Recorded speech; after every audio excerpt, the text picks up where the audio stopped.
There's a place I have found in the shade on the ground, far from all worries and troubling sound. When I go there to be by myself, only me. No one can guess what I came there to see. There's a sun in the sky, there's a cloud drifting by.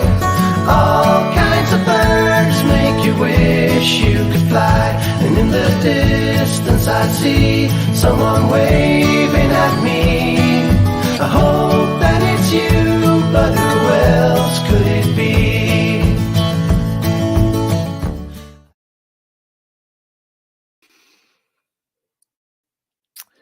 Welcome. It's Monday morning, our first episode of Untold Radio's Coffee Time.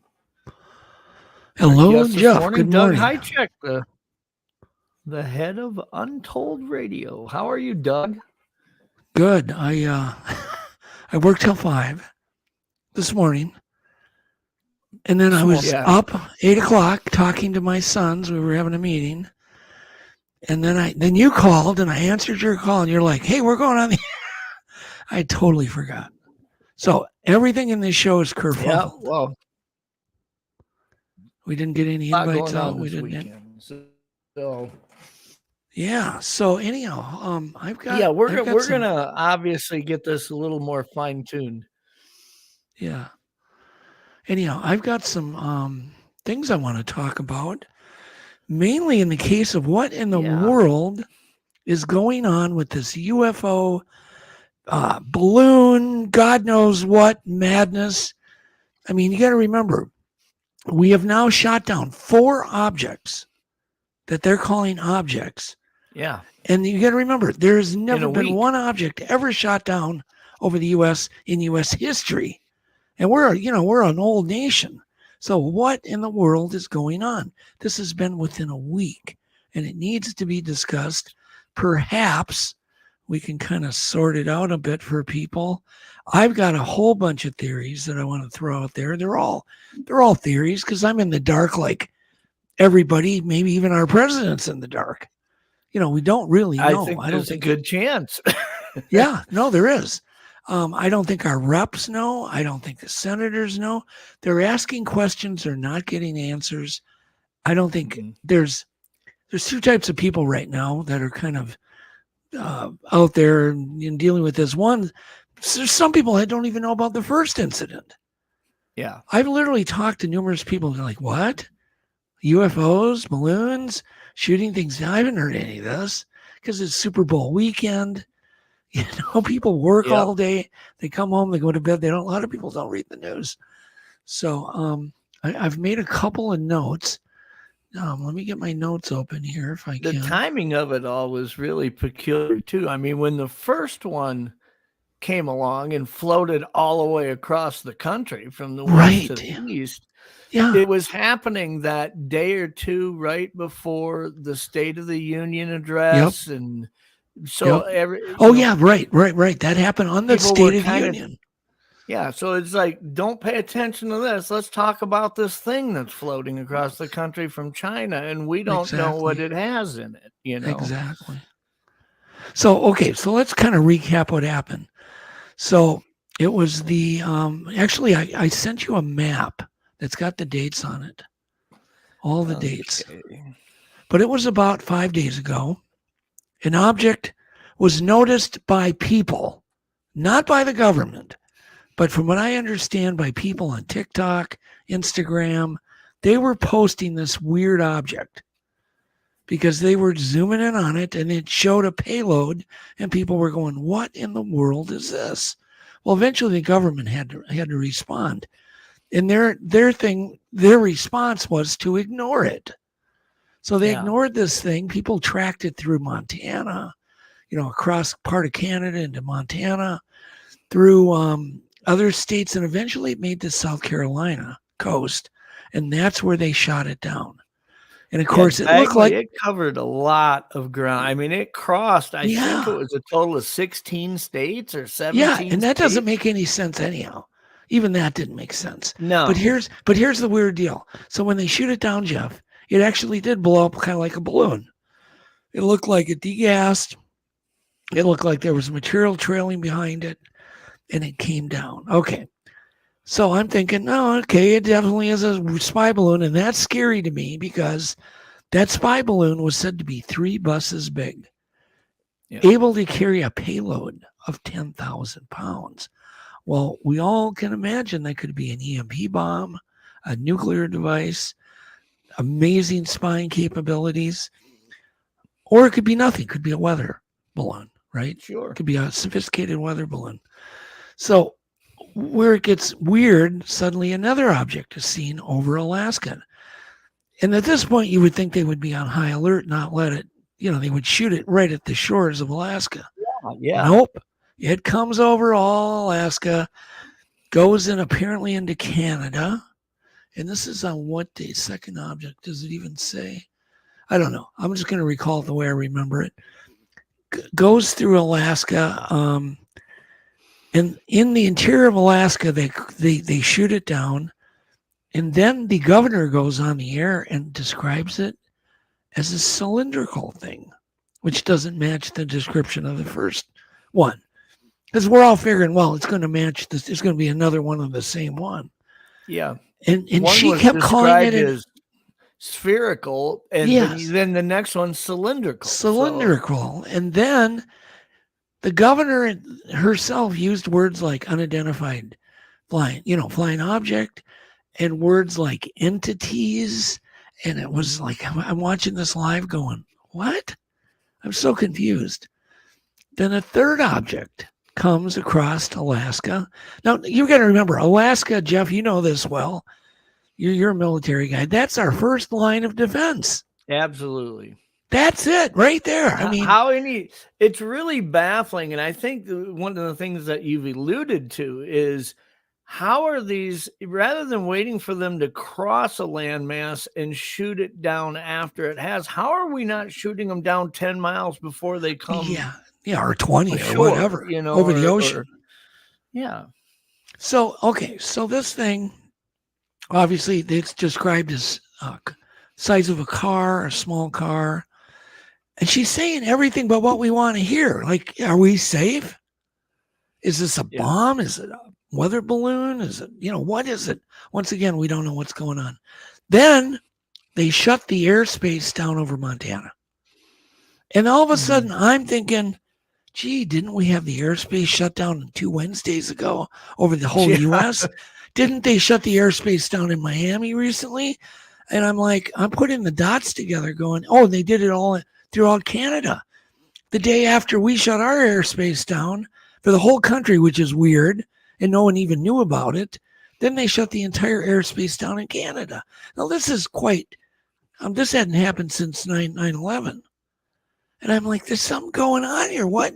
I'm only pull my hair out. So then Montana airspace shut down. They scramble jets. They don't find anything. Then it was yesterday, wasn't it, Jeff? Yesterday, before the Super Bowl. Over Lake Huron, over the Great Lakes, this thing makes it. And they're saying, well, it's the same object probably from Montana. And they're claiming it's octagon shaped. And it goes over Lake Huron. They scramble jets out of Minnesota, which is cool, from Duluth. Right? So they scramble a jet. The governor orders jets, or I don't know how it all works. And a guy from Duluth ends up shooting this one down. But let's backtrack. What in the world are we shooting objects down that could be potentially, because they keep saying they could be alien craft. And now they've confirmed. They have literally confirmed as of this morning. Generals have said we have not ruled out alien craft. So don't call me crazy. You know what I mean? Yeah. So that's kind of where we are. That's where we're at. And the interesting thing, I mean, if I was to add anything to what you've put out there so far, is like I say, I mean, the first object, from the very first object, I get where there's some confusion that comes in here. I get where we're looking at something like you said was the size of 3 school buses. That's huge. And by the way, I was going to add, I got to add this, right? I'm going to interrupt you before I forget. It was using, apparently, now, how in the world did they get this info? They said it was using water as ballast to control the height, and it was using water vapor as propulsion, this balloon. And it was at 60,000 feet. Yeah, and it was up high. Go ahead. So that first day when it kind of became news, I read an article from a company out of South Dakota called Aerostar International, which has been I remember this company back when I was, in my teens. I mean, is when they started. They make about 90% of the hot air balloons out there. They make about 90% of the worldwide used weather balloons. They're kind of, as far as something that you inflate and float and collect data and payloads, and they're kind of the ones that are the ones to know about them. And they were asking them, did you make this? And they're like, no. They're looking at the size of this thing. And when they were talking about but you're only talking about object one, which may be just that was when I read it. That was the only object out so far when they had done this. When they interviewed Aerostar started talking about the size of payloads and the weight of payloads that could be carried in something like this. And it was like blew you away. Like, what this thing could have damn near anything inside of it and still float. 10,000 pound payload could be what I would call a high altitude nuclear EMP bomb. Which literally one of those that big would take out all of the electronics in the entire US. Every car wouldn't run. The internet wouldn't work. You would have no electricity, no power. The grid would fry. Something that you said that I thought was the most interesting fact about this first object was that it was not traveling on jet stream or wind current. It was capable of propelling based on water. On utilizing But where did hydrogen. they get this information? You can't tell me. You remember when that Sidewinder hit that object over South Carolina, it hit the electronics and blew the electronics to smithereens. And then, of course, it drops into the ocean. And they've got, obviously, teams and teams of ships and planes out there. But how did they put that together from a bunch of scrap metal at the bottom of the ocean? I just remember from the coverage when everybody was talking about this first object for several days. Because, I mean, they let it go for a couple of days as it crossed the entire country. It was 4 days, but maybe even longer. But it just blows me away that this thing went from west to east, the whole length of the country. Their excuse for not shooting it down was they were worried about the weight and where it may land and what it may hit. Shooting it down at 60,000 feet, that's not a controlled crash space. You don't know where it's going to land. And well, the other thing I'm thinking, if you don't know what it's carrying, how are you comfortable waiting, not shooting it down? Exactly. That's a concern there. Well, they didn't. Yeah, they said, they had chances to shoot it over Wilderness, Montana. They didn't do it. Canada, obviously Alaska is pretty, it's four people per square mile there. It went from Montana up over the border into Canada, then back down Dakotas, Nebraska, Missouri, all the way, but until it finally got off the coast of the Carolinas and about 10 miles offshore is where they shot it. But we're looking at probably 5,000 miles from the coast of Alaska to South Carolina, I'm guessing. Maybe somebody can do the math. It took 4 days to traipse that distance. So how many miles an hour, Jeff, do you have to go? I can grab my calculator to go 5,000 miles in 4 days, which is how many hours? You're looking at it's 24 hours times 4. About roughly 90 hours. 90 hours. Okay, so 90 divided by 5,000. Well, 5,000 divided by 90 divided by 5,000. 5,000. That's a or 5,000. That's moving pretty freaking good, to be honest with you. So here's what I come up with. I'm coming up with 55 miles an hour. Yeah. Well, I know that doesn't make sense. Covering this hour by hour when they said, Jeff, that doesn't make sense. So 5,000 miles. Maybe it's farther than that. Can somebody get a handle in chat on how many miles it is from South Carolina to like even Anchorage or somewhere? Yeah. So yeah, I'm throwing.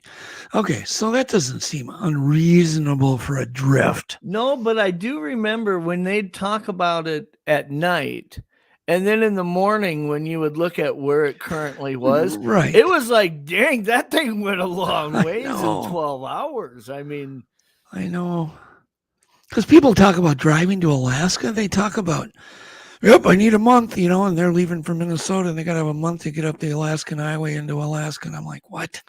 I know the distance that it went the last 24 miles was crazy. I mean, it took, I don't know how long it took to get from Alaska to the Montana originally, but I know that once it was like over Nebraska or whatever, it within like 15, 20 hours, it was off of South Carolina getting shot down. It was less than 24 hours. Okay, so Jim, well, just along. hang on, Jeff. Jim in chat has done the calculations from probably South Carolina to Anchorage, where I mentioned 4,388 miles. So it's quite a bit. I wasn't too far off on my 5,000 guess. And it probably was 5,000. The one consistent thing that we kept hearing, Doug, was that this was from China. I mean, that was what they were saying. Yeah, and why did they say that? That this was a Chinese spy balloon. Whether you wanted to call it a UFO spy balloon, or we don't know what it is, or we don't know how it's moving. Yeah. The one thing that was consistent is that it was Chinese. And I'm a little, the first thing I'm asking myself, if China saw something floating in the sky that they knew for sure was from the U.S., how long do you suppose it could exist over mainland China before getting shot down? It'd be shot down in the first hour. I would think, okay, but here's where it gets even weirder. China's claiming they just shot one down. Well, why wouldn't they? Exactly. Well, there's some pretty good intel I looked at that says they did. And it wouldn't be China anyhow. Did they make a statement on where they felt that it came from, or? No, I didn't call it alien, or? This is kind of this is the vibe. The alien vibe will not die. And the alien vibe may be the right one. Well, here's and my you've thoughts. Seen it all over YouTube. I mean, there's got to be 500 freaking YouTube channels that are okay. Well, here's what we can agree on, Jeff. So here's what we have to talk about. What we can agree on. We can agree on our skies are full of unknown objects. That's been confirmed by the government. I just watched an interview with a naval pilot yesterday. He said, we see these every time we go up. Every time. Mm-hmm. They're everywhere. They're stationary. They move quick. They do whatever they want. They just pretty much, if we ignore them, they ignore us. It's kind of what the deal is. I've seen tons of these kinds of things. If you pay attention, you can see them. They seem like they're unmanned. I don't think that we can all kind of agree. We're probably being visited by drones from God knows all over the galaxy, Sure. And they probably have different rates of technology. So let's play what if. Okay, that's what I want to do. Just play what if. What if our government had detuned our radar on purpose to keep that information kind of out of the public hands, that our skies are full of small objects, drones. Sure. From other planets. But let's detune our radar. That just kind of keeps a tamp on it so the local airports can't see it. Sure. The commercial airlines can't really see it. Maybe once in a while they do, but it's Not like they're going to see, oh crap, they're everywhere. Well, if an airliner was in flight saying we have a visual on this, if they aren't showing it on radar at the closest airport, they're just going to ignore it and keep flying. Right. So let's say some guy, it's even one guy in the government, a little more on the deep end, turned the radar, desensitized it. What if somebody in that same group said, "Ooh, crap, we need to, and our government, our general said, we need to look into why we're not seeing these objects." And that same guy just turned the knob again, and all of a sudden it's like, holy crap. Yeah. What? Yeah, that's a good point. I mean, it's kind of it's a theory. But so now, and what if, because so much griping happened because of the supposed Chinese balloon that traipsed the country, that the current administration is a little sensitive, and I can picture this, and I could even understand it. General goes, "Oh my God, there's an object here, and Biden's going, shoot it down." He's just yelling, and they have no choice. He's the commander in chief. But what if, you know what I mean? What if these are all different? Is my point. Yeah, well, I'd say that the descriptives of what they physically appear to be have shown that they're different. Yes, they have been described different, but I mean different origins. Sure. Different purposes. And, okay, so here's the possibilities. There can be no more than these. And I've made some notes because I'm really tired. I knew I wouldn't remember. So these are either aliens, some of them. This is either an enemy pre-attack, a probe, which is common warfare, right? Mm-hmm. It's either spying, gathering data, and they're not going to attack us. They're just doing normal intelligence gathering that they all are. Or it's all of the above. It could be all of the above. That's what's so confusing. Yeah, let's look at this. This came out this morning. This is a general. He goes, "I'm not going to categorize them as balloons. We're calling them objects like everybody is for a reason. These are objects. I am able to recognize. We're not able to recognize how they stay aloft." I'm like, really? I think a 5-year-old could would know what a balloon was. I'm not currently tracking any other objects at this point. That doesn't mean there couldn't be more at some point in the future. What he means by more is shooting down more, I think. Yeah. Because I'll bet you could look just over the Minnesota radar and find thousands of them. Yeah. Of all different sizes. Yeah, this is just so weird. I mean, it doesn't get any weirder than this. Oh, yeah, this came out. Yeah. Can you blow that up any bigger, Jeff? Maybe you can, maybe you can't. I'm trying to blow it up. Yeah. Oh, we're probably out of, I think we're out of Zoom room. Maybe you could, can you read that?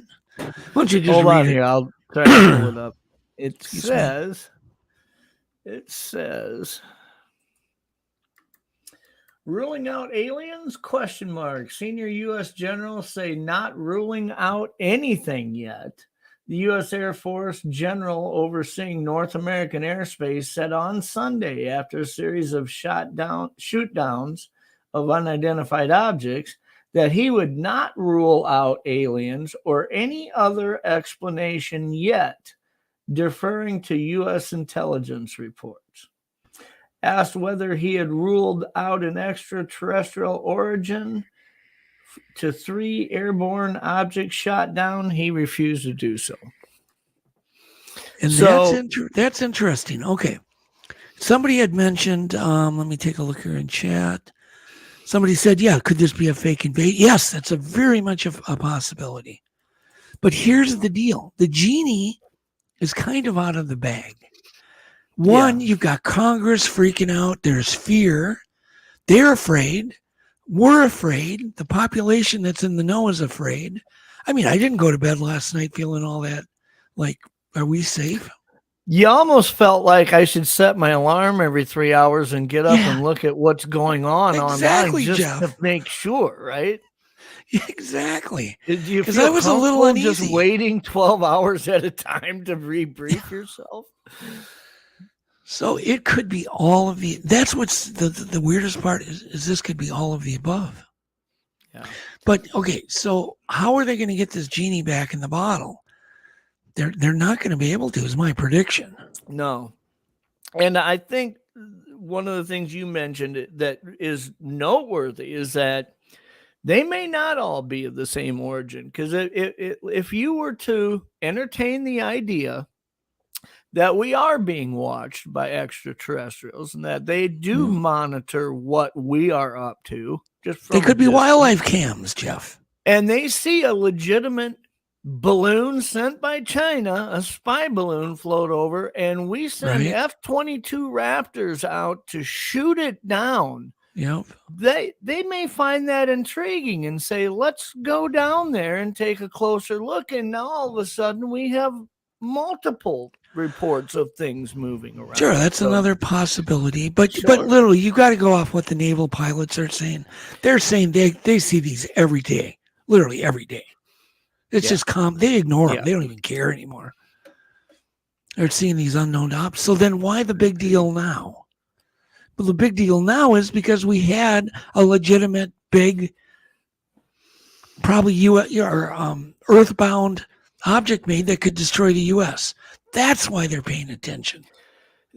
I'm paying attention because, one, it makes no sense that we didn't shoot down Object 1 before it came over the U.S. coast. That when it was still offshore, I'm going to tell you right now, Doug, you get in a plane, you get in anything airborne, a hot air balloon, and try to fly it from neutral water, 12, 15 miles off the coast onto the U.S. airspace, and not tell anybody, just let them not know who you are, you won't be in the air very long. Yep. No, you will not be. History has shown us how much control and precision we have over that. And now all of a sudden, here comes this thing that floats all the way across the country. And now in 10 days, it's happened 4 times. So, well, they're saying it's happened 4 times because those other objects, they may not be related. Nothing to do with each other. Okay. So let's explore one of these options. Let's explore the Chinese built it. Let's just assume we're just going to play what if once again. Chinese built it. And let's say they wanted to probe to see how quick we would react, how long it would take to react, what our radar capabilities were, blah, blah, blah, blah, blah. If I was in charge of that program, I would send 4 of all sorts of different shapes to see which one that we could see the best. Or the U.S. could see the best. And then I would probably start building the ones that got away with, got under the radar, so to speak, the longest. And that's what I originally thought. But then these generals keep throwing, we're not ruling out alien life. Yeah, NORCOM general, head of the Air Force. So. Yeah, exactly. These guys don't have any sense of humor, eh? And the fact he used the word aliens this time versus just UFO. And then the follow-up question specifically asked him, are they of extraterrestrial origin? And he says he's not ruling out anything. That's very specific, Jeff. That's covering your butt so somebody can, at some point, not come back to that point in time and say, you knew better. Yep. So what does everybody in chat think? Just let's put a little 3-line thing in caps. I'd be curious what people think. Yeah. After hearing all this. Let me ask you a question, Doug. Do you think that if it was China floating a balloon, a data gathering balloon, or a EMP style balloon that could cause financial damage to, different systems, if it was China, do you feel like do you think that we have the clout to tell them you can't do that, if considering who it is that is in office? And I ask that because my concern is this. if you look at whether or not you want to acknowledge it to be true or not, if you look at the quote possible dirt that was had on our president and his son by China and business dealings there, that they've denied, that they've denied and said you don't have any proof of this. It may exist in emails, it may exist on a laptop, but we're not acknowledging any of this. And you've got China saying, we got proof. And now we're going to float these balloons over there, and you aren't going to say anything about it. I mean, that's always a possibility, but I don't want to cloud the info with politics. I don't either, but I was hesitant to go there, but I'll be honest with you. There is a legit point to say, with who we have in the White House, if it was true, we don't have that clout of being able to say you're not going to do that. Well, I don't think them holding something over your head. I don't think we need the cloud. Here's why. In EMP, one EMP can take out all of our communications, all of our electrical grid. We would be killing each other and starving within days. We would welcome a Chinese invasion. They'd come save us. We'd probably all, they'd be bringing food, ocean liners with food for us. And that's how it would be, a soft invasion. So I don't even know if that is even a thing to even consider. There's so much crap going on in I think one of the things DC that right scares now, people, one thing that really makes this hard for people in the U.S. is we've always had this idea that you're safe in certain parts of this country. I don't live in New York City. I don't live in Chicago or LA. Right. A little device being set off. I live in Minnesota, right? I live in Nebraska, wherever you're from. And shortly after 9/11, there was a point that was put out by somebody who was covering it. I remember this so clearly. Is you really want to scare people in this country? Go fly a plane of anthrax or something over a homecoming football game in nowhere, USA, in small town nowhere. Nobody from that point on will ever feel safe. If you're in small town somewhere and there's a threat that happens there, nobody will say, well, I don't live in New York City, so we're fine. Yep. There is no insulated bubble to exist in. And I think when you see these things floating all the way across the country, crossing dozens of states, just being allowed to be there, I think that's kind of been accomplished. I don't think anybody feels safe when they look at this right now. Well, the other thing I was going to mention that we haven't talked about yet is this could all be a distraction. It could be a distraction from China. It could be a distraction even from the U.S. Sure. For some reason. We don't know. Which we have a history of doing too. I mean, red herrings and false flags are we just don't know what is going on.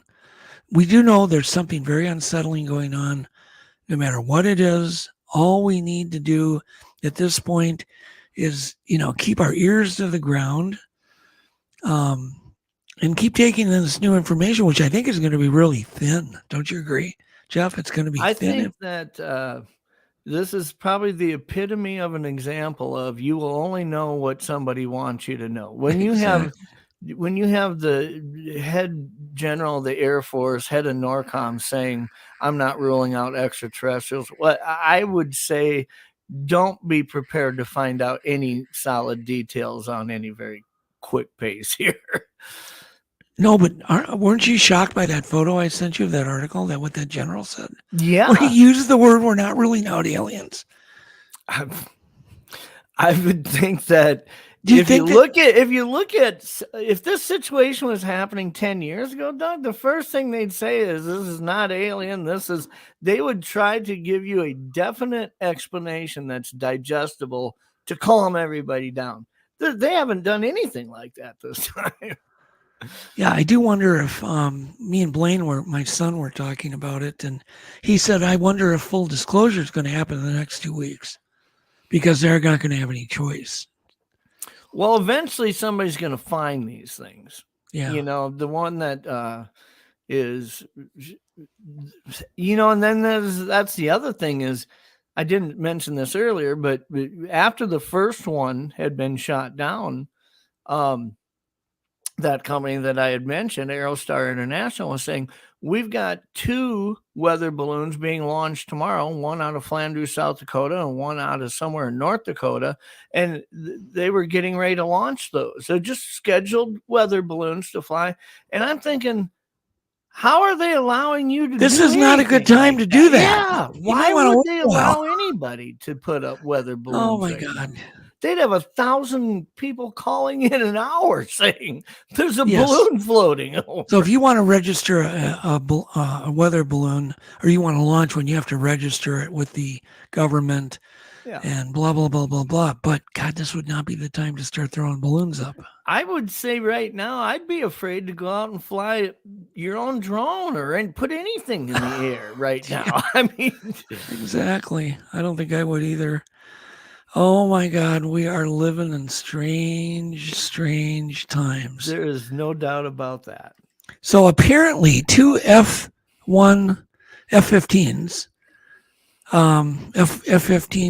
left Oregon to intercept 2 more objects. This morning. This is this morning. Yeah. No, Sunday evening, last night. I just got the news on this. Well, they're going to be, I'll tell you what, the one thing, I think almost every day in this country, people make mistakes. Somebody's flying a small aircraft. They're coming up from Puerto Rico to the U.S. into Florida, and they forget to call something in, and they find themselves being escorted by military aircraft, verify who they are, and they're let go. I would say you're going to start seeing that all over the place right now. I mean, all over the place. So what upset me, and the only thing I'm upset at this point, I was gonna mention this about the president. Sunday evening after the Super Bowl, even then, there was nothing said by our leaders. Like, this is kind of nuts. You can't take 5 minutes to just kind of do a little press conference. So that that bothered me.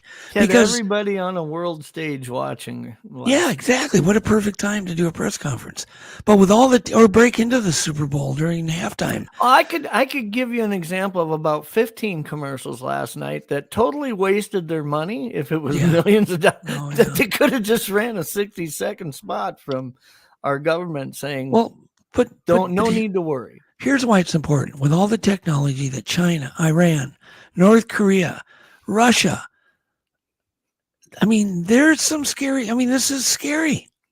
Yeah. There's a lot of technology, a lot of nuke technology. I think that's the scary thing that a lot of people really aren't capable of digesting. When we think of back in World War II, the atomic bombs, Hiroshima, the size and the weight that was necessary to create that kind of destruction. You don't need that anymore. No. And how much briefcases? How much was an atomic bomb? How much was an atomic bomb? What was the weight of an atomic bomb in World War II? 1,800 pounds or something. So it was quite light. It was huge. Well, that's huge, but it's still small in comparison to the payload that was floating over us. Well, I know. I'm just saying right now, I guess the big thing was can go in a suitcase.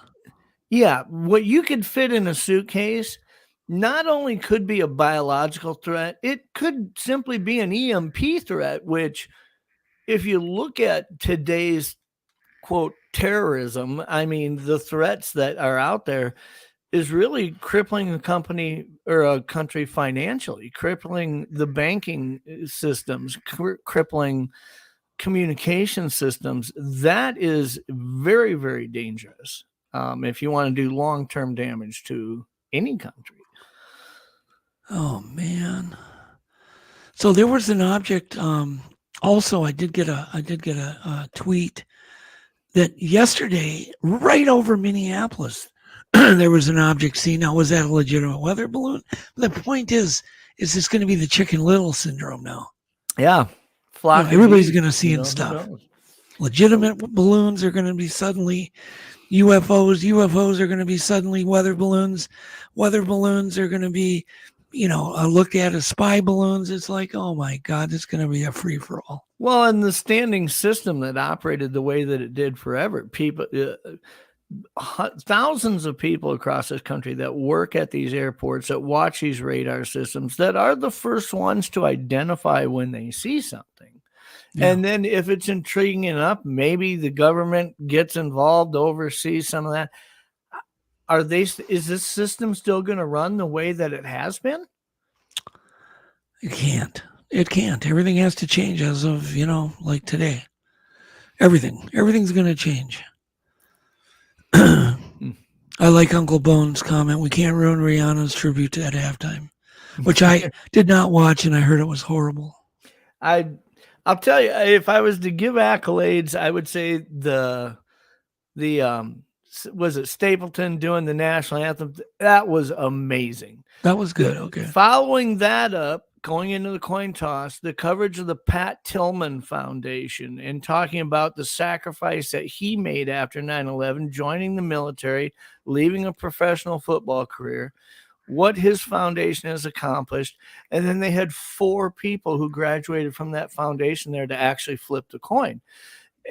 To me, that was great. I mean, I was watching the first 20 minutes of the Super Bowl going, wow, it's patriotic. It's people are getting into this.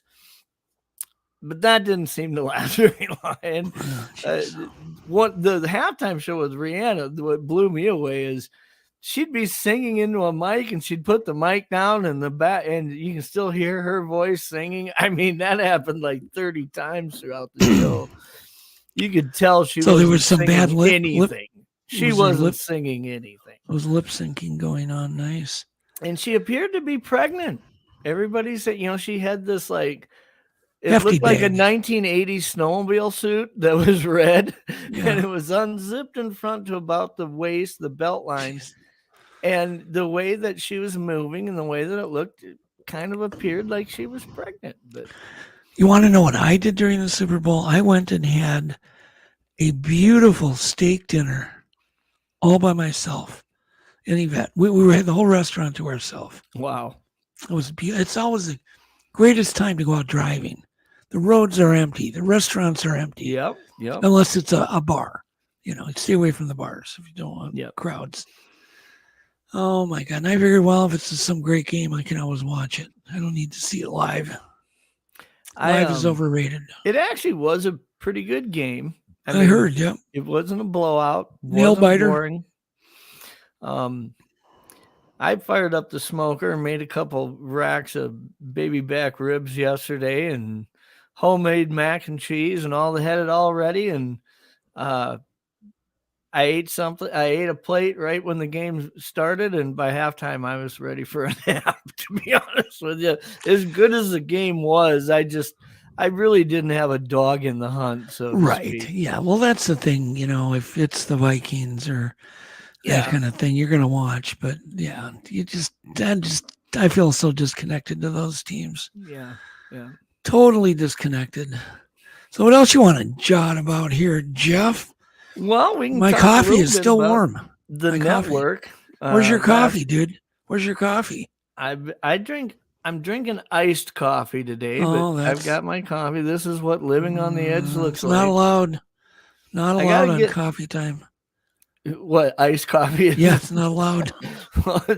We got 4 feet of snow here, so the iced coffee still actually tastes kind of warm if you stand outside and drink it. You know what I did, which I haven't done in years? I went out and bought a half a gallon of half and half for my coffee. Yeah. I haven't done that in years. And oh my God, does it make a difference in the flavor of it? Do you ever use like flavored creamers or anything like that? Nope. Used to in my younger days, but then you look at the list of chemicals in those things. Yeah. It's like, oh my God, that's a toxic waste dump.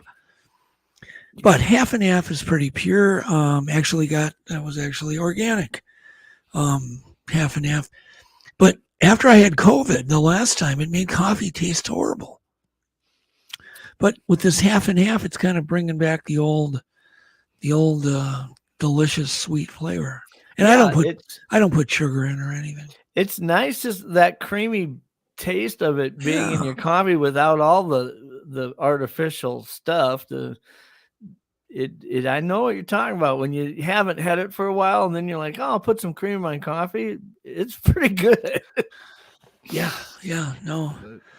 Oh my goodness. And Jim Do you goes, have yeah, me too. Do you have a coffee? There's some coffee snobs out there. Are you like if I not instant, but brewed coffee, I mean, it was caffeinated coffee. Are you one of those people that can tell this is a Jamaican blend or this is a Kona blend? No. But I could probably tell Folgers from a darker bean, like a Caribou bean that you can get, or a Starbucks bean. But that would be the darker roast. I mean, that would be it. A medium roast or a light roast compared to a dark roast, you can usually tell that. But I generally will buy, because it's available in the grocery stores now, a bag of ground Starbucks. The key is, what you want to do is squeeze the bag, and if you don't get the sweet coffee smell emanating from those bags as they leak air, put it back, because it's been sitting there for 2 months. Yeah. Get the ones that were just ground, and you squeeze it and kind of just take a little, you can smell it right away. It's like, oh my God. That's one thing I do. So good. I buy my pound bags of coffee unground. I buy the whole beans, and just grind them. That's smart. Yep, that's smart. Because they'll last longer. Unfortunately, I mean, I'll have like how long? How long? Months. Oh, really? I'll get like 4 different 1 pound bags of different kinds of coffee.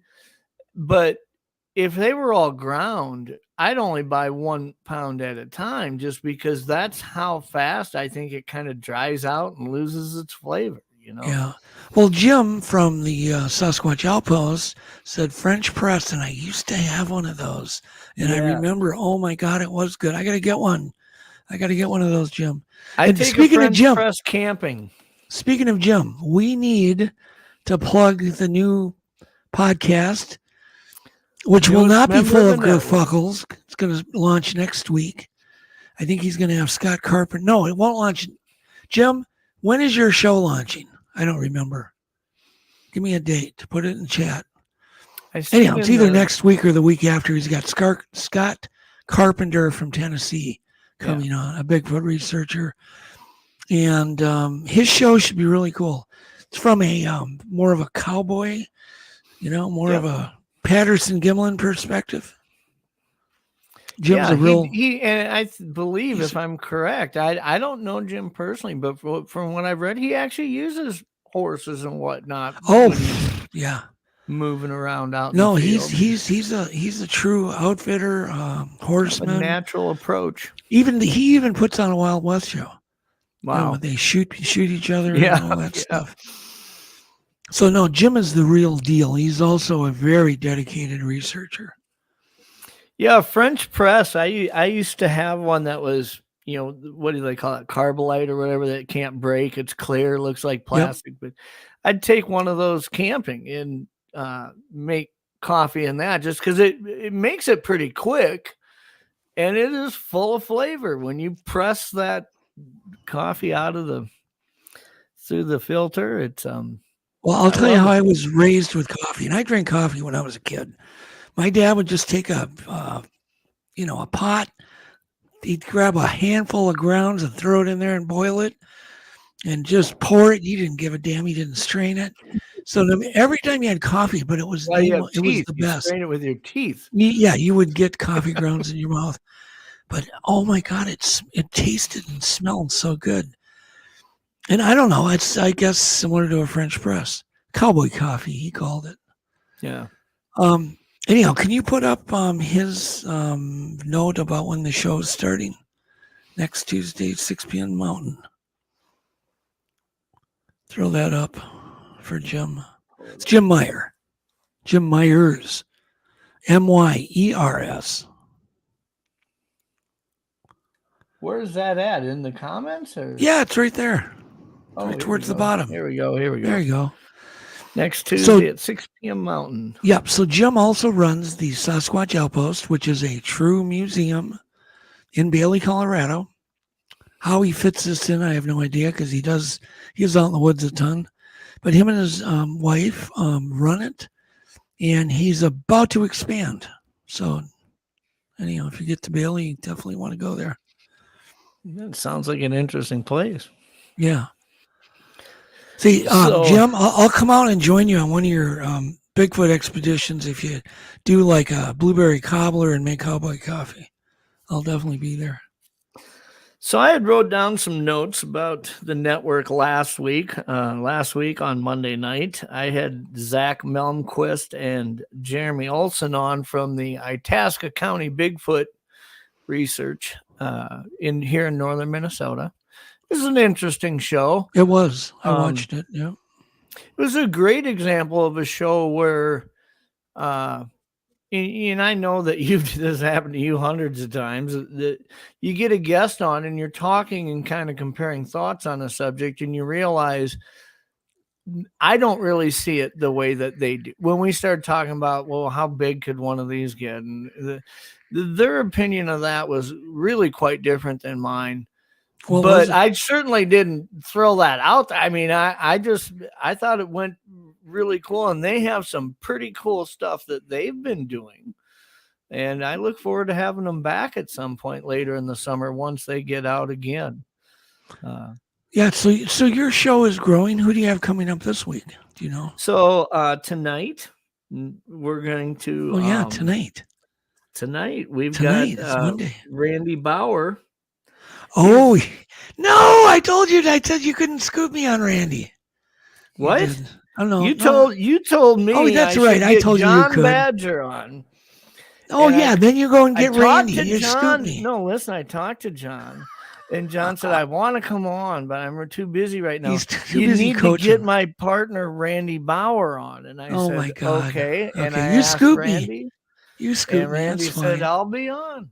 You scoop me. That's all I didn't even know that I was. I thought I was going the direction you had suggested. Oh my God, you're you're Jeff Harding the scoop.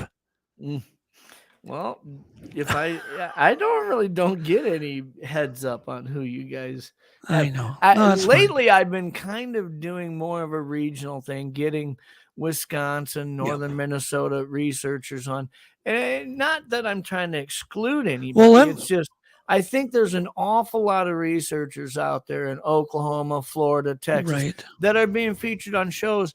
And here in the upper Midwest, Canada area, that you don't see it as much. So, well, let's explain who Randy is. So Randy is the homeowner of the place that I was researching along with Adam. We had cameras in his forest, in his woods for a whole summer.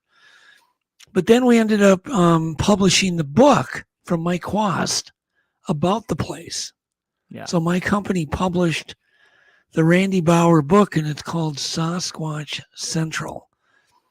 So Jeff, if you promise me you'll get it out to the person, let's give away a Sasquatch Central book for your show tonight. We'll do that. Okay. We will do that. I will say this, Doug, when I go back and look at all the different videos,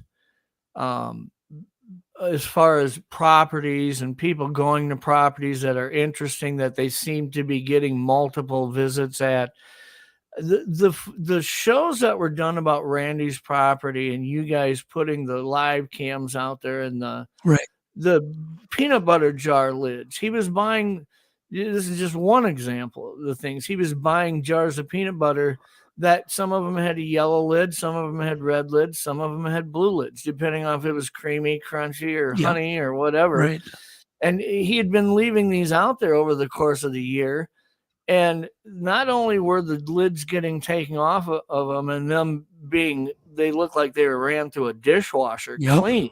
Correct. Like something was taking tufts of grass and wiping the peanut butter out of clean as a whistle. They weren't chewed up like you would be if it was a bear. No, they weren't bears.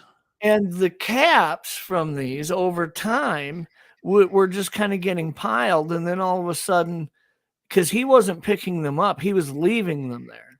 And all the yellow caps got in their own little pile. All the red caps got in their little pile. And then all of a sudden they were getting lined up, and it was really interesting, some of the stuff that was happening on that property. And those videos, I think when I think back on those are some of the most interesting videos I've watched. Yeah, I'm going to get Randy on and we're going to post, we're going to show a lot of those videos. Can't scoop me on that. I love you, Jeff. Oh my God, this is hilarious. But yes, but Randy's an amazing guy. Actually, he's a musician. He's an amazing musician. Yeah, this guy can play like every instrument. Saturday night. Yeah, he's amazing. They play almost every weekend this time of year at a bar somewhere. So he's amazing. I mean, he's amazing. So when you put an instrument in his hands, he turns into a different guy. Yeah, you couldn't swear it was the same man. So I love Randy. He's just Mr. Energy. So yeah, last week on Monday we had Itasca Bigfoot research. So Tuesday night last week on Mysterious Library, Dr. Dean and Jason McLean had talked about the Godzilla evolution. Must have been a book that they covered, which is their shtick. I mean, every week they take a fairly iconic piece of literature from the paranormal world. They're not always in the same area, and review it, talk about the author, talk about what was covered in the book, and they offer their own thoughts.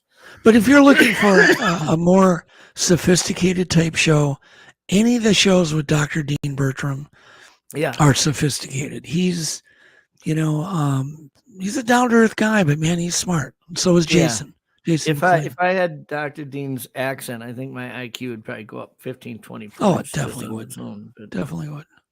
So then Wednesday night on Untold Radio, you guys had Craig on. Craig Woolheater, from Texas. And that was an amazing show.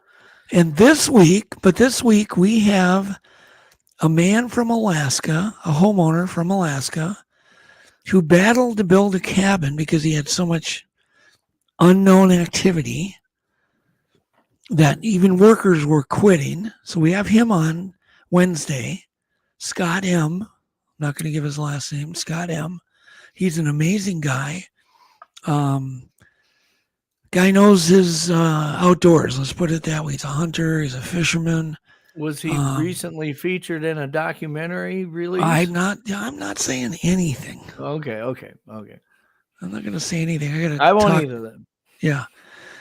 So we have him it'll on. Be a good show. And then we have John Ayers on in the beginning to talk about the weird things about the salt mines, the deep salt mines he goes into that are miles back underground. That'll be cool. So it'll just be kind of fun. Yeah, be kind of a weird show.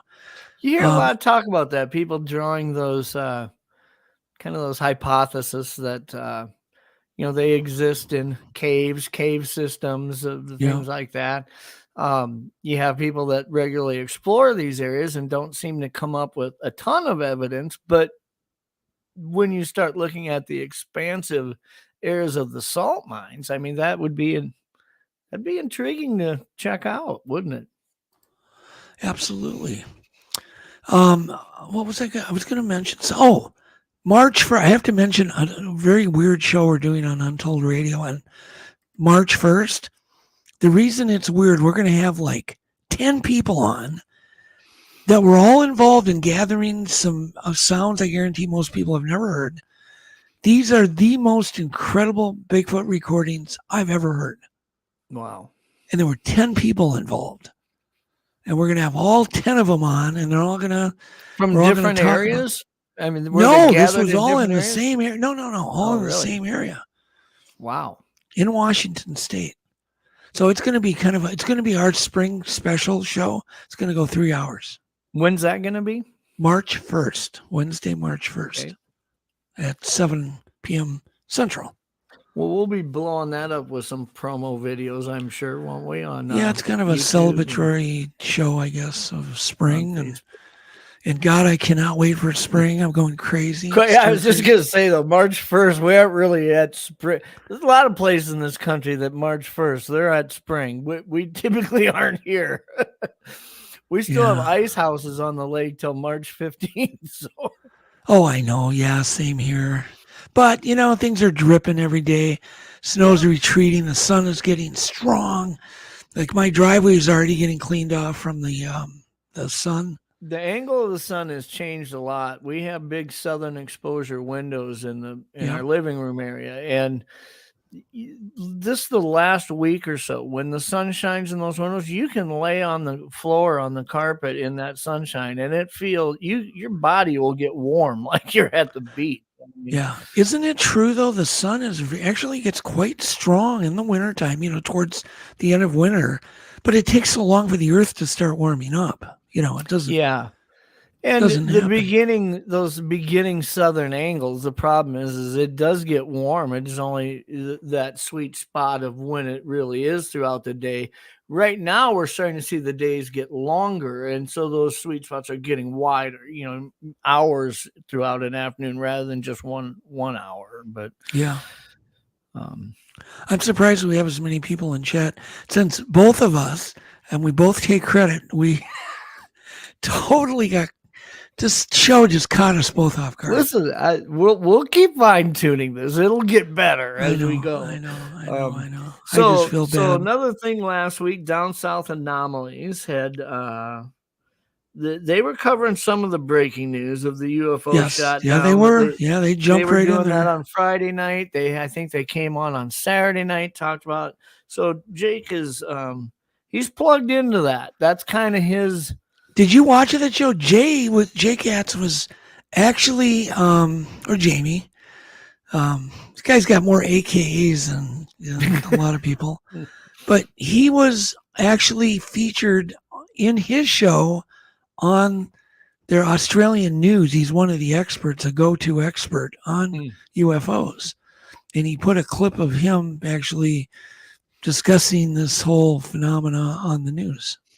One of the nice things that I think can come about of this coffee time is not only talking about some of the things that were covered last week and what we got coming up this coming week, but also when we talk about some of the hosts, and each week we're going to have a different host or two joining us on the show. But as we talk about this, you kind of learn about a little bit about these hosts that maybe you weren't aware of. And one thing, I didn't know Jay very well at all when we started the network, when he came in. As a matter of fact, he was probably, if I categorized him, he was probably the last on the list as far as somebody I knew anything about. And as I got to know him and had conversations with him, first thing I realized is this guy is genuinely one of the nicest guys you're ever going to meet. Kidding. He is really a nice guy. Yeah. But also, him and his wife are Aspasia. Yeah. But also when he was young, he was in a punk rock band, and he was like a big thing down there. Yeah. In Australia. It's hard to envision him in a punk rock band. I know, right? But that's it. I just found that fascinating. It was really interesting. And that I've heard him refer to that a few times on the show, his music background and whatnot, but they don't talk about it a lot. So maybe as we interview these different hosts, this is kind of that informal opportunity to get to know those things about them, Yeah. So William Nighthawk said, did someone say free coffee? And yes, I'm going to bring up something. One of the things we're going to do on this show is once a month, we're going to give away like Starbucks and Caribou gift cards. So. Yeah, we need to get some sponsors here. We need, what we need? We need Black Rifle Coffee Company to sponsor us. They've got that Sasquatch coffee. I've got a shirt of it. It shows Sasquatch carrying an AR-15 on their coffee shirt.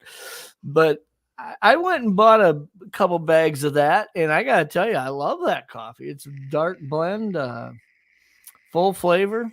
It's pretty good. But that would be cool to give away some coffee. Yeah, we'll give away gift cards for coffee. And that's another thing that Alex and Blaine are working on. We're really expanding the merch lines, not only for Untold Radio, but for all of the different brands of the shows we have on. Yep. You're going to see Wide Open Research, Pine Island Research, merch, Bigfoot influencers. Yep, Tim Halloran, Tim and Dana with the Bigfoot influencers. Yep. And by the way, I got to interrupt. I'm going to be on their show recording tonight. I don't even know when do they drop their shows? Is it Tuesday? Do you know? So I'm gonna be on their show. We're gonna try to cover some new ground with technology and tonight when I record at 6. I think. And that's another thing I was going to mention is last week on their show, the Bigfoot influencers, Tim and Dana, had Dr. Jeff Meldrum on. Yeah. And they talked about, is Bigfoot real? And what is the hard evidence of that? It's a very interesting discussion they had. And they had Michael Mays on the week before. He's amazing about Area X. That was just the week before. I got to get Michael on. He's just brilliant. Fun to listen to. Saturday night, Dr. Dean Bertram on, is it Dr. Dean? Dr. Dean's got Talking Weird, right? Yes. They were on Saturday night talking about spirit communication with Jen Darrell. Jen Darrell, that used to be his old partner. Yeah, that was an interesting show. So, yeah, there was a lot going on last week, and now bringing Sasquatch Outpost, we're going to have even more to talk about in the weeks coming. So, and who did Dr. Russ and Brad Keenan have on Wide Open Research last week?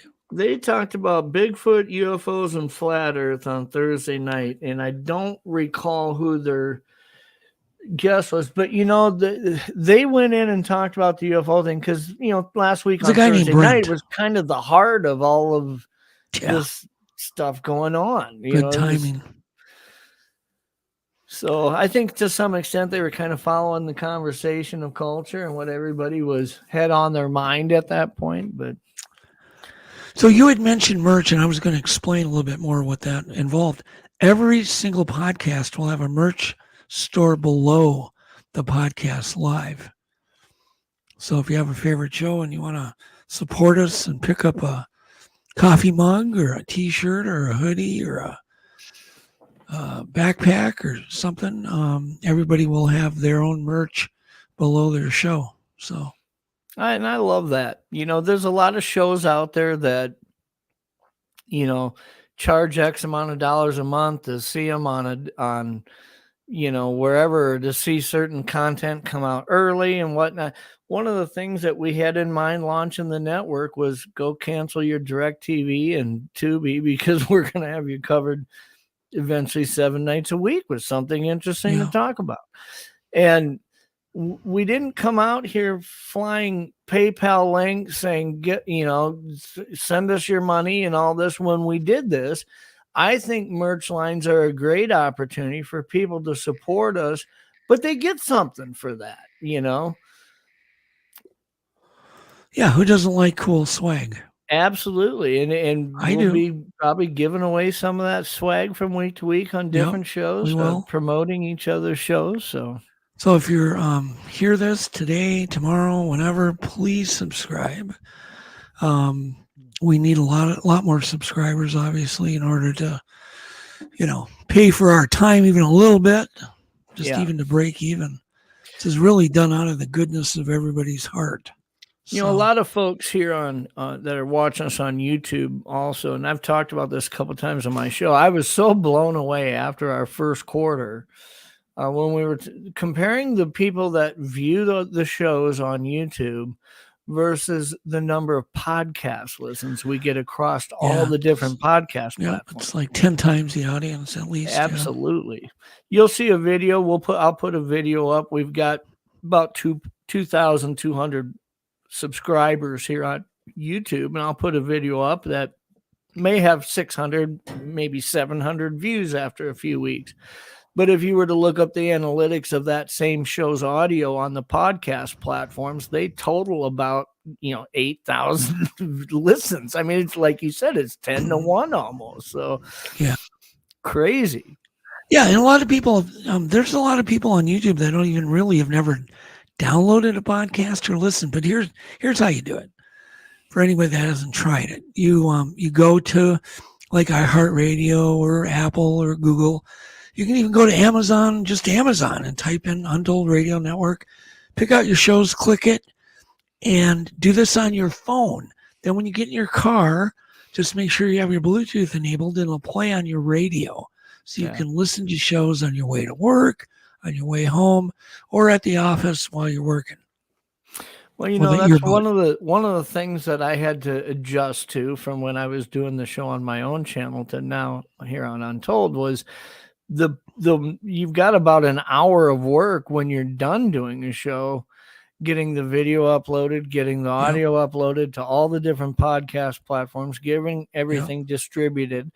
And one of the interesting things that we talked about in our last Untold Radio meeting that we had was the fact that some of these podcast platforms are going to video now. They're not just focusing on the audio of it.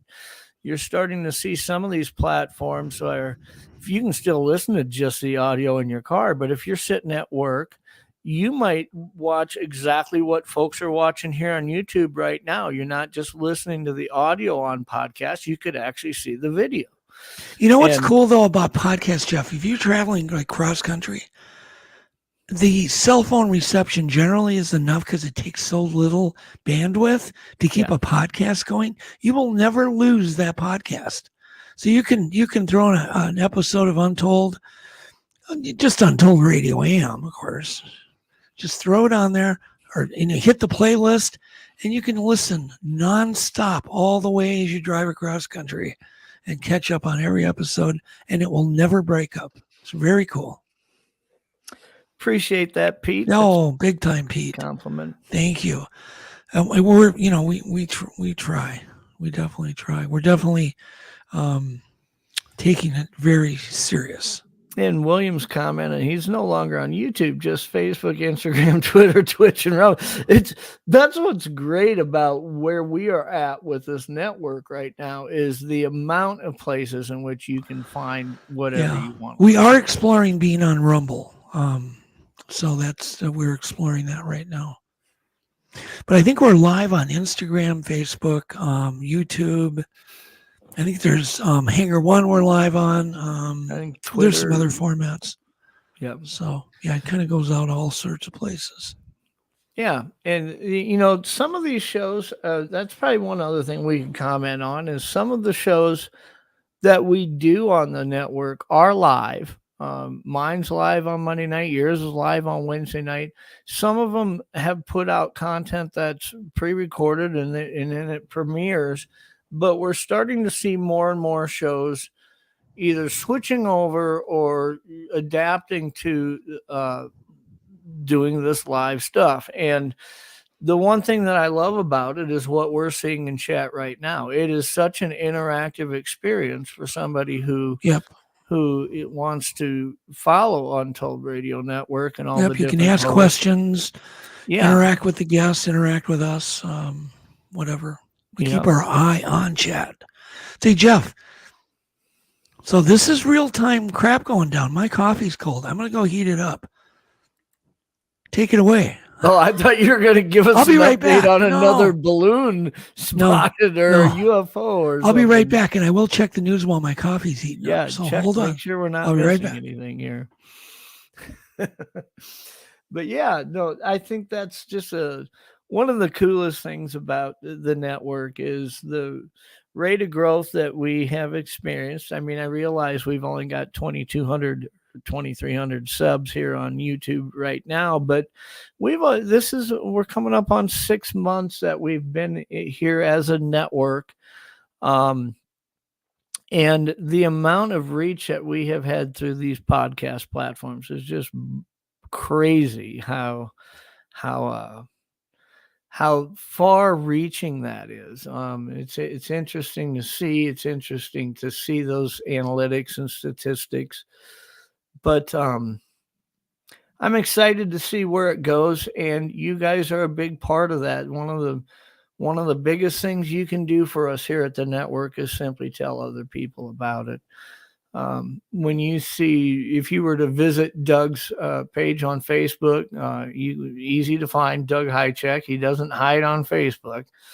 You also see Untold Radio AM, Pine Island Research, Wide Open Research. You can find our different areas on Facebook. And oftentimes you will see promo videos that Doug's making about things that are upcoming, things that are new to the network. This show included in that. This being a new show, new feature for the network. Doug had a promo on it running this whole last week on Facebook. So if you were to see something like that and share it with your friends that you feel would be interested in these subjects too, that's a great thing you could do for us here at the network. We thank you in advance for doing that. So Derek McManus put up a really super nice comment. You see it there? Can you throw that up? Yeah. Thank you, Derek. I agree. Yeah. Don't you agree, Jeff? I do. It's criminal. Leave that up. Don't take it down. Derek's a friend of mine. He's from Ireland. What a nice He's Irish. Hey, Derek. But yeah, he is a great guy. Yeah, super nice guy. They really are. I mean, there's some people that we that are very, very loyal listeners, and they're just so nice. I mean, you can't even describe how nice they are. Thoughtful. Yeah. Yep. And you're highly appreciated, Derek, big time. So I was naughty in there. I was heating my coffee up and I'm eating a donut hole. Cinnamon.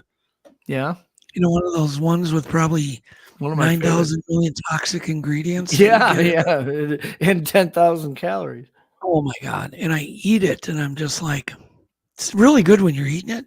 Then it leaves that kind of aftertaste in your mouth. Why did they do that? Wouldn't it be cheaper just to use flour, sugar, water, and some eggs and just, I guess the problem is that it won't last 5 years then if you unwrap one, you know. They throw them out after a few days there too.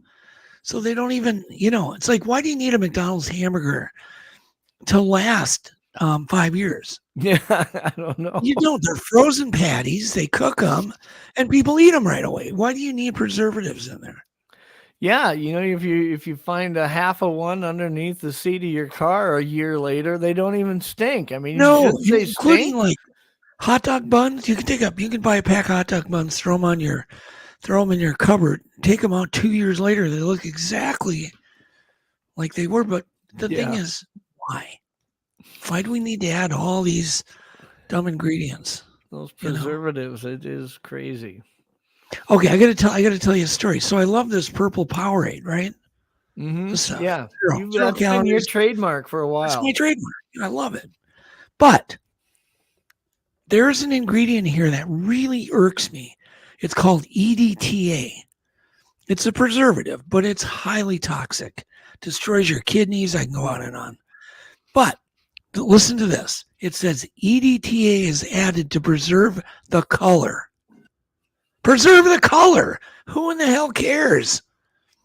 So they're poisoning me so they can preserve the purple color.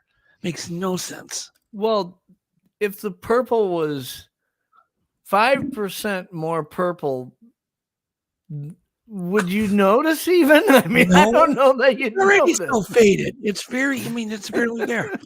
It's just BS and BS. It's a great product except for that. Yeah. So, if this gives you some bad publicity, you deserve it. Well, I don't know that they make food or drinks anymore that you can read the ingredients list and actually pronounce everything on it. I mean, it seems like that is just, people have gotten to where whether they like it or not, they put up with it and they keep buying it, I guess. Maybe somebody in chat can look up EDTA. It's a preservative. Look it up and we'll throw and copy and paste the. You probably don't want to know the information that is about to come. Oh, I looked it up once and I was disgusted. It's outlawed in Europe, as I understand. Yeah. Completely outlawed. I mean, it's something used in antifreeze. Wow. It's automotive. It's not food. That says the grasshopper says, come on now. The WEF says we need to reduce the population by half. Yep, exactly.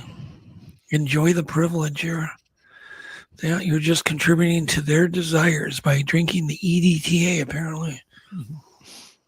How long you want this show to go on? I mean, I'm good for a little bit, but I'm good for a little bit. We had talked about that, and I think the nice thing is that let's not pigeonhole that into, if we were to have one or two of the hosts on and they just simply, I can't expect all of them to have the repertoire of knowledge and be prepared with virtually no notice, forgetting about the show a half an hour before we were going to do it, that Doug Hajicek comes with. I mean, I bet you could go a couple hours and not run out of stuff to talk about. Well, let's talk about something then. I'm checking the news to see if there's any more objects that are being shot down. Everything looks clean. I'm not seeing anything. I'd put the over and under at like 50-50 the way that we've been going the last 10 days.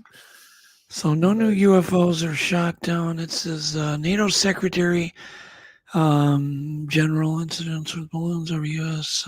form part of a. That's a weird article. It says NATO Secretary General incidents with balloons over U.S. form part of a pattern. God, I'm afraid to read this article.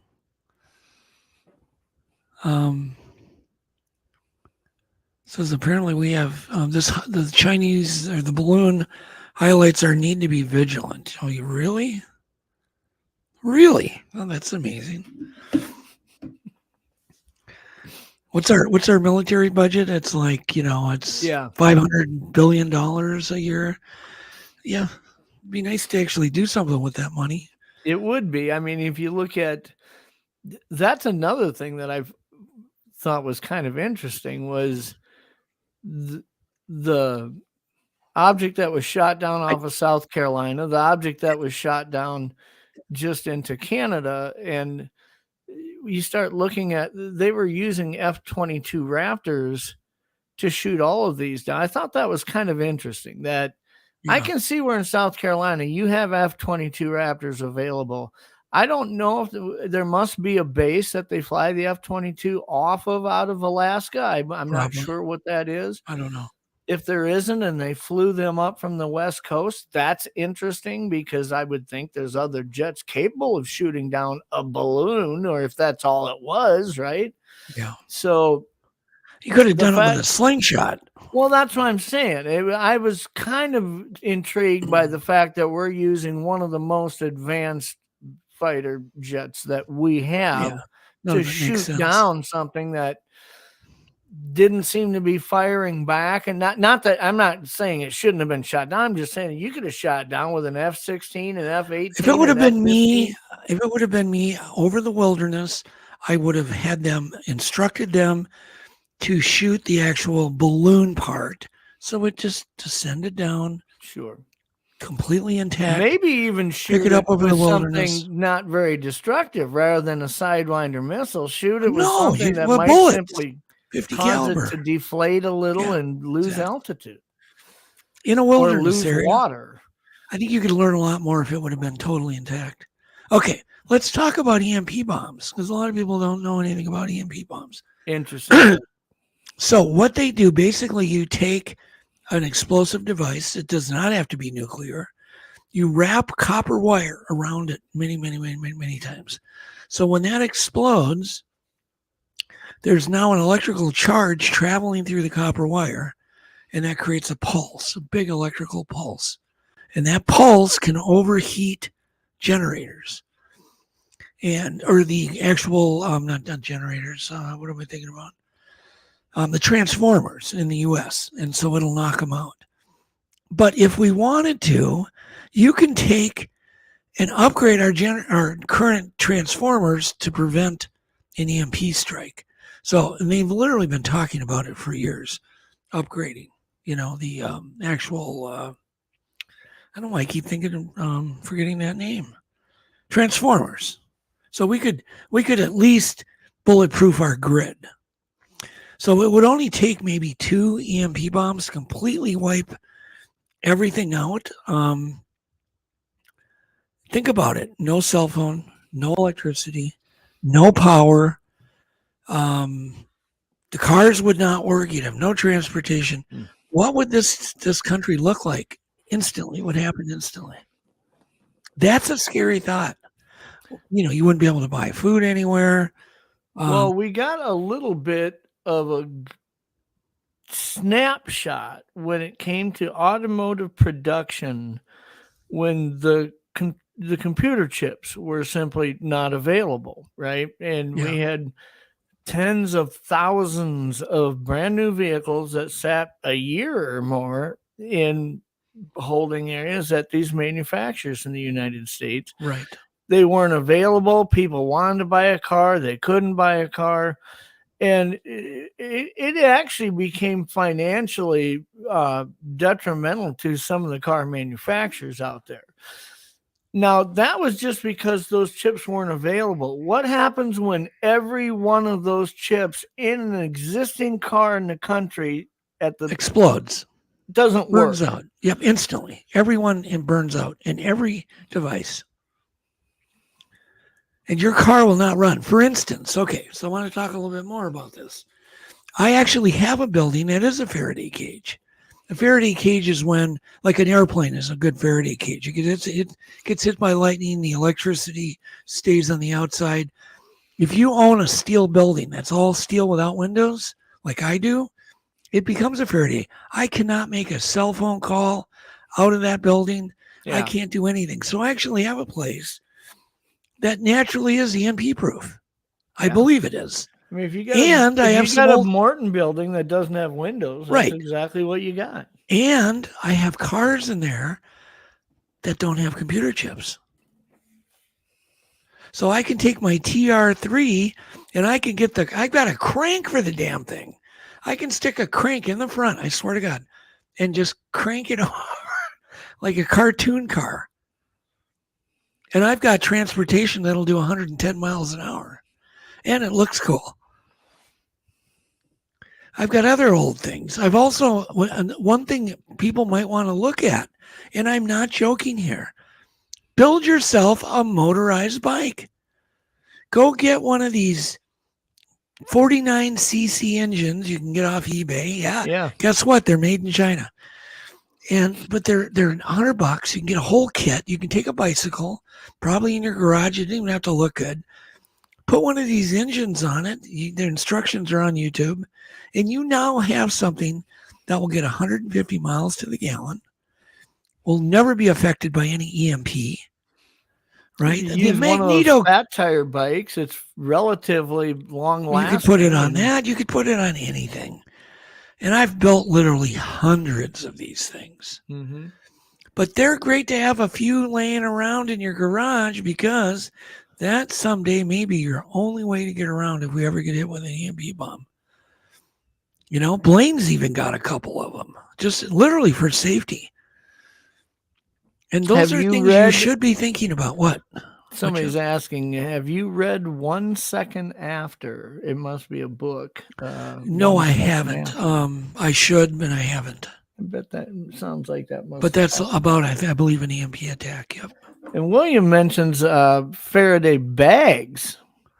Yes, you could put a cell phone in, but what good is that going to do if the grid's down? Yeah, that's similar to the satellites are down. Everything's down. So you need to go back in time and think 1920s, 1930s, 1940s. Think about what you would need. I would get some ham radios. You can buy portable ham radios. You can buy a Faraday cage for those.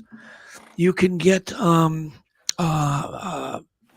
do they call them? Inverters that will charge those off your car battery.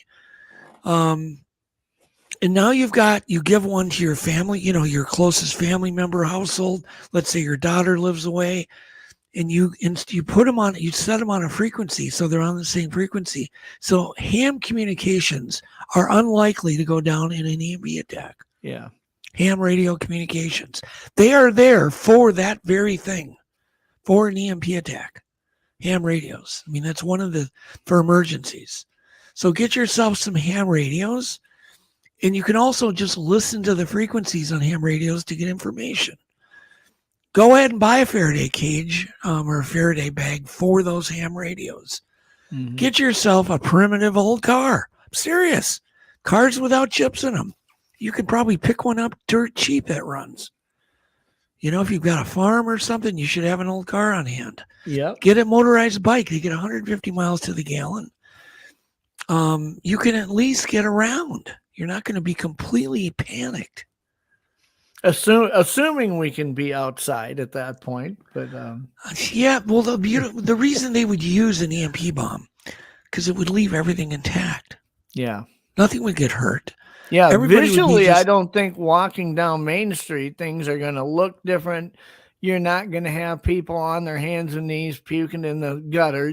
What you're going to have is cash machines that don't work, vehicles don't start, cell phones are useless. I mean, when you cripple that communication, it is something that people, especially in this day and age, I mean, Doug, if this would have happened to our parents, in the 50s, life would go on.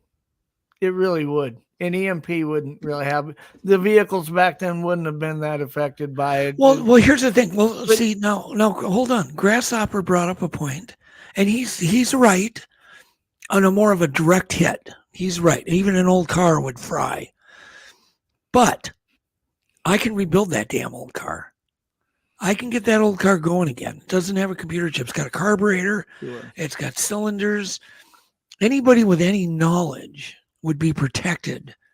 You're not going to keep me down. If I've got an old car. Your average mechanic would be able to. Yes, that's my point. And those old cars would be so valuable. Yeah. The parts of it would be so valuable. So you're right and you're wrong.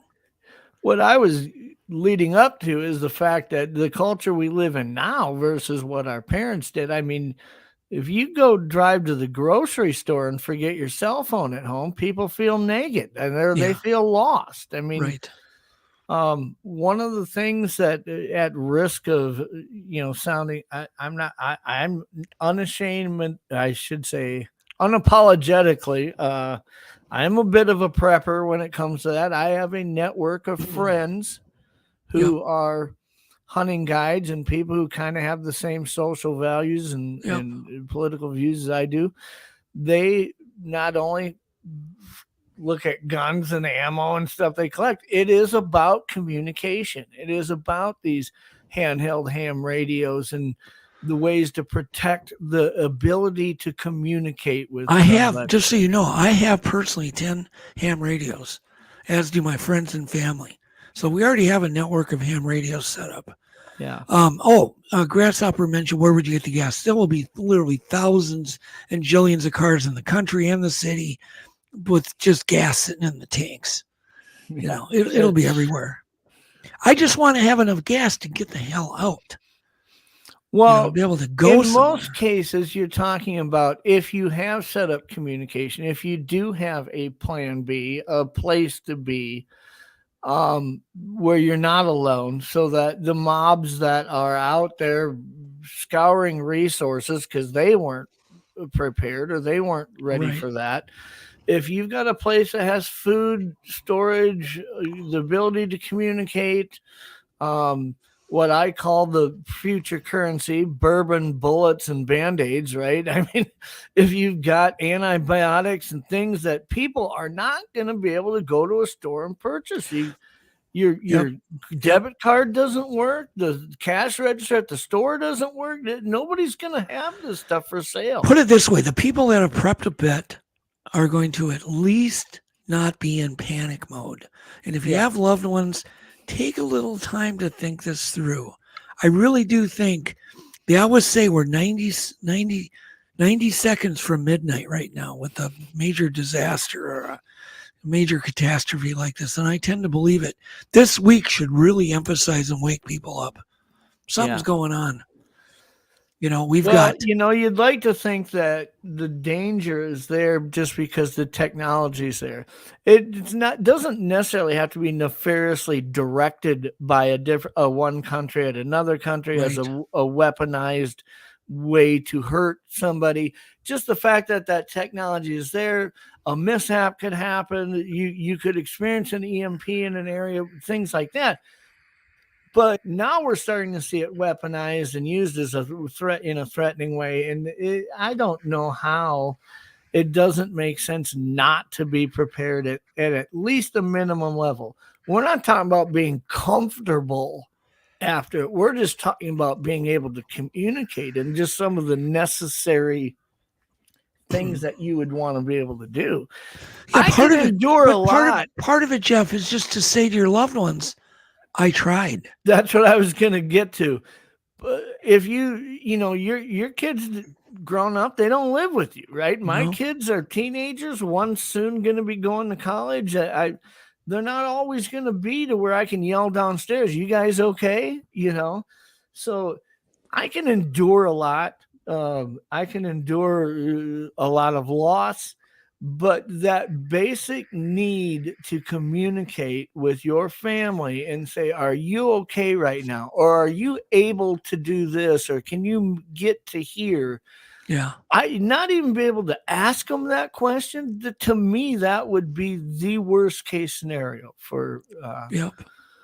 Well, and I may find a whole bunch of things, but, to have a few inverters, 12-volt inverters, to have things like maybe some solar panels, you may want to just take some of your money and just start investing in a few things, including obviously some food. A lot of this stuff's pretty affordable. I mean, even the handheld ham radios are $150, Yeah, they're not.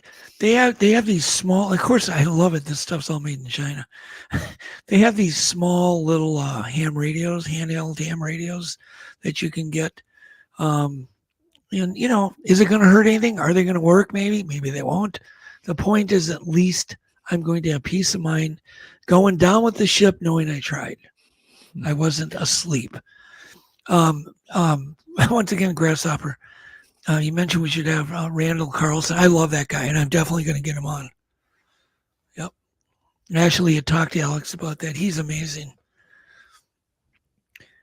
He's the one that really has got a handle on, I think, on global warming and, and what's happened in the past.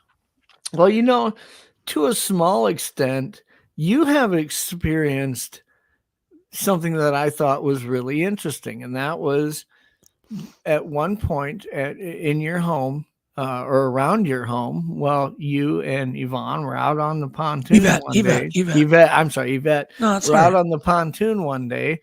You saw a shimmering, looked to be like micro orbs around thousands of orbs. House, around the trees, and it was a moving mass. That eventually got around the house. And when you guys eventually got that pontoon to the dock, it's just so people know, electric motor, things like that on this pontoon, because it's like an HOA style lake, right? Yes. You get into the house and find out that the digital thermostats, everything's burned out. All the computer inputs, USB inputs, all the stuff in your TVs were blown out. It was all the HDMI ports. $15,000 worth of damage just to electronics. Yep, it was nuts. I don't know what those were, but they were definitely putting off some kind of EMP. We did film them, which is interesting. And they were just shimmering, literally. We were out bass fishing, had a great day for bass fishing, one of the best days of my lake ever. I had just got done fighting a fish for like 20 minutes, big, huge bass. It got away at boat side because it was so big. We get back and she starts screaming, and I look, and there are literally thousands of these shimmering orbs surrounding our roof, the trees in our yard, and the yard. So I'm maybe 12 yards, 20 yards out from this. It was but I'm a filming. cloud of a lot of them, right? I Right. mean, it looked like the shine hundreds, of foil thousands. ticker tape, being Okay. dropped. So I'm filming this, and I'm thinking I've got the best footage of any of this orb phenomena ever in the world, because I'm filming with my cell phone. And I finally said to Yvette, Yvette, why are you not filming? And she's like, oh, yeah. She starts grabbing her phone. And that's when they started moving off. So we get they finally move off. They're over the neighbor's house. They just keep kind of going up. And we get in the house, dock the boat, and I go in the garage because it's dark in there to see the footage. I'm so excited. Phone won't turn on. So it burned my phone out too. Wow. Yeah. And we had one more experience with one of these small, I don't know what you'd call them, drone-like things. We were sunbathing on the deck. It's just a beautiful 75-degree day, a few clouds in the sky, and we're sunbathing. And all of a sudden, Yvette starts screaming. And I look at her, and she's pointing, and she's like freaking out. She can't even talk. And I look to my right, and there's an orb in the broad daytime, jet black, one of the blackest blacks I've ever seen, parked within a rake's length of my head. It's just parked there. And I slowly grab my camera, kind of like it's a living creature. I grab my camera real slow and sneaky, put it on picket, put it on video, and swing it around. And literally during the swing, this thing takes off for the clouds. And I do get it, heading up to the clouds. And that didn't burn on our phone. I don't know what it was. I have no idea. It just looked like an unmanned little drone-y thing. It was certainly not from around here. So am I a believer in these? Go ahead.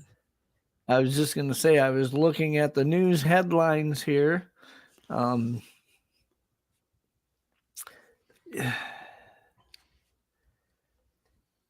of the things they're talking about is urging Americans to immediately today leave Russia. Americans urged to leave Russia in an urgent warning from U.S. State Department. Good. That's not good news.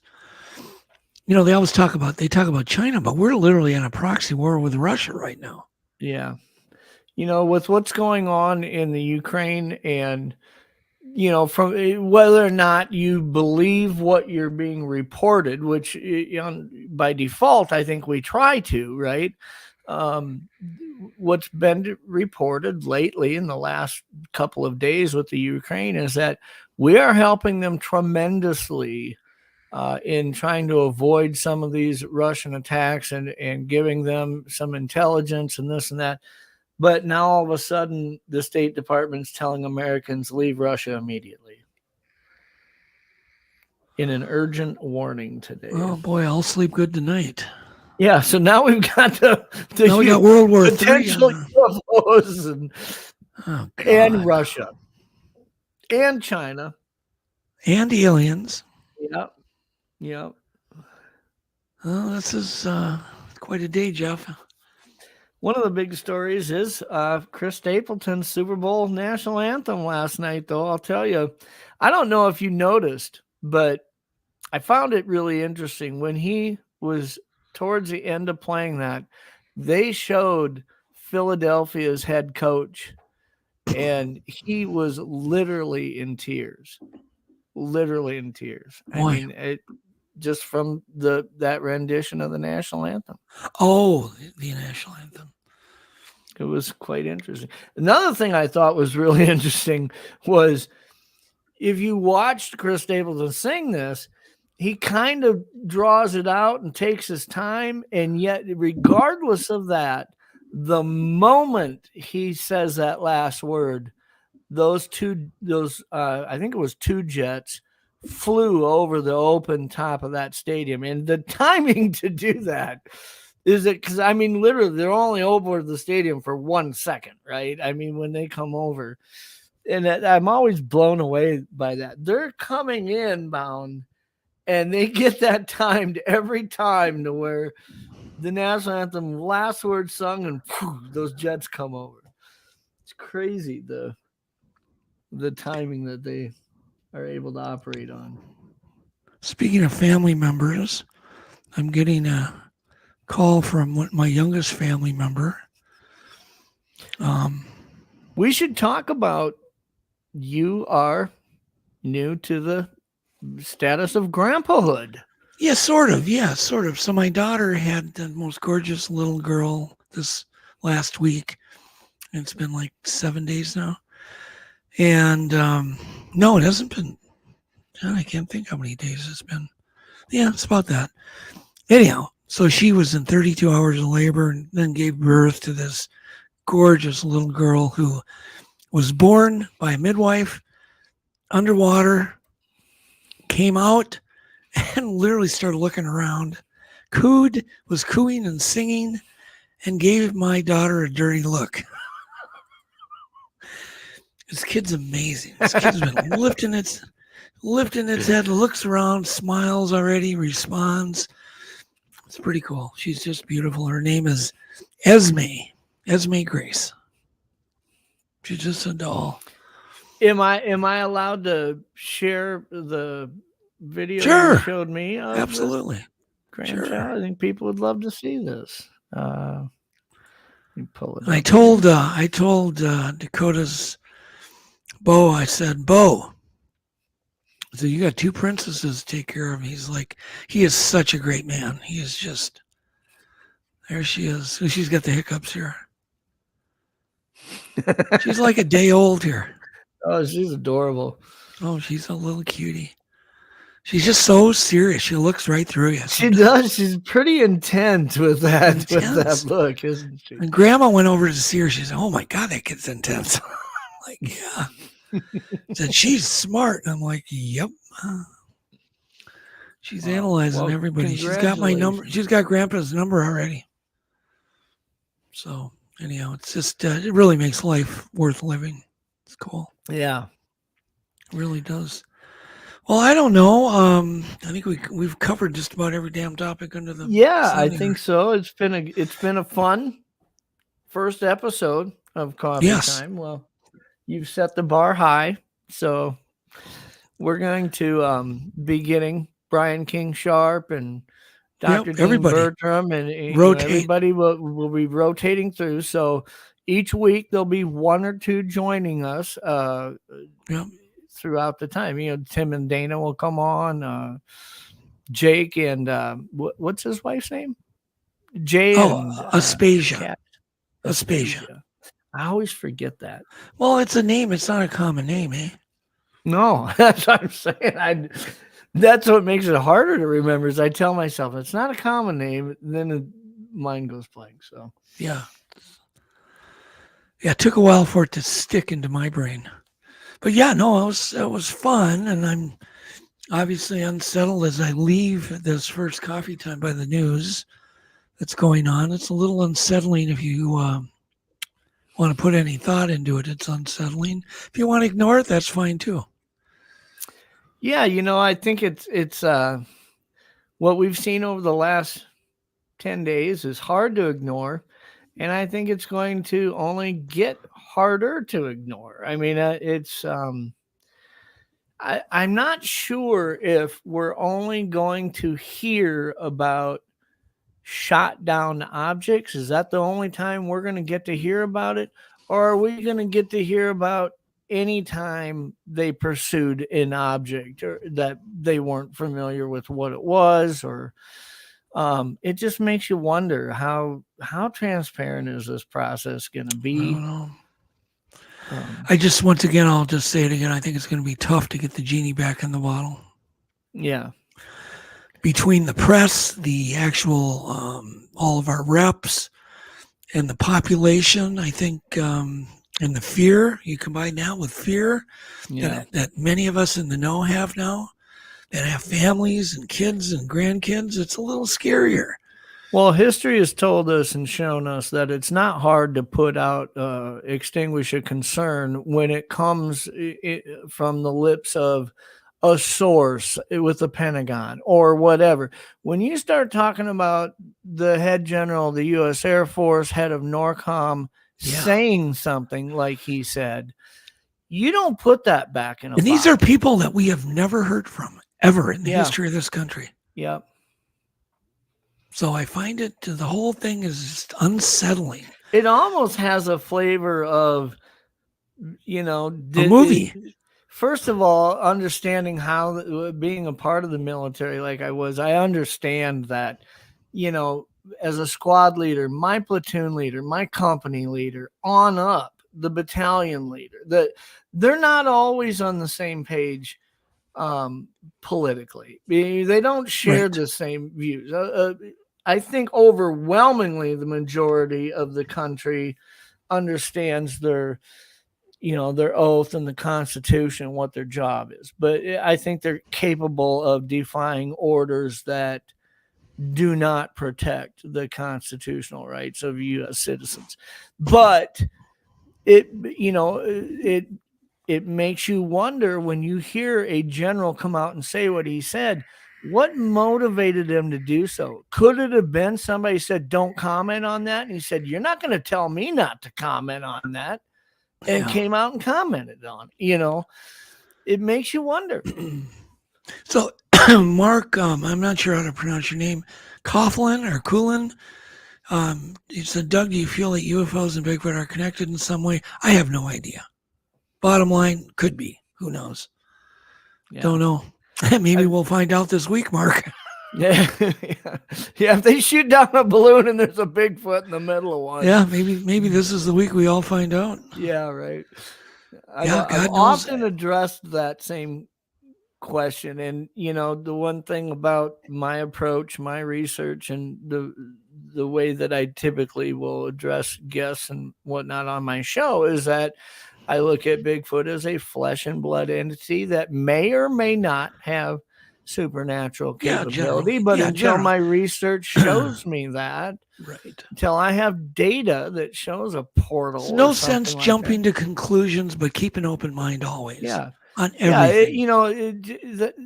Like one of the things me and you have talked about. One of the most interesting things about going to a big get together or a conference isn't that 45 minutes that you go up and speak. It's those hours following that where somebody comes up and says, let me tell you about something that happened to me. I could sit there for days and listen to that. Yeah. And not always are you going to hear stuff that maybe theoretically aligns with how you think. If some guy comes up to me and says, let me tell you about this dogman encounter I heard, I'm cracking a beer and saying, I'm ready. Yeah.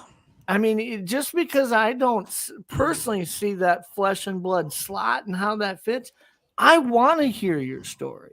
I want to hear your experience.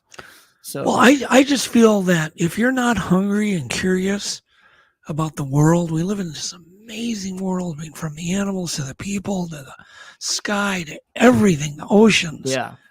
We live in the most amazing world, but we don't know anything about it.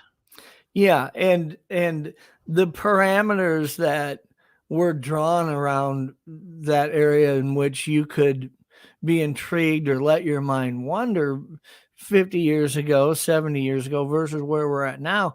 Yeah. I will say this as a person who identifies as a Christian. I would stand out in the middle of the night and look at a galaxy of stars in the sky and say, I am not vain enough to think that I may be the only intelligent part of the only species of intelligent life that God's created. Yeah. I mean, the ability to look out there and see how vast it is and say, is it possible? Of course it's possible. Of course, I don't know how naive you'd have to be to not say that's possible, but Yep. Well, on that, let's play our outro. Yeah. Say goodbye to everybody. Thank you so much for joining us.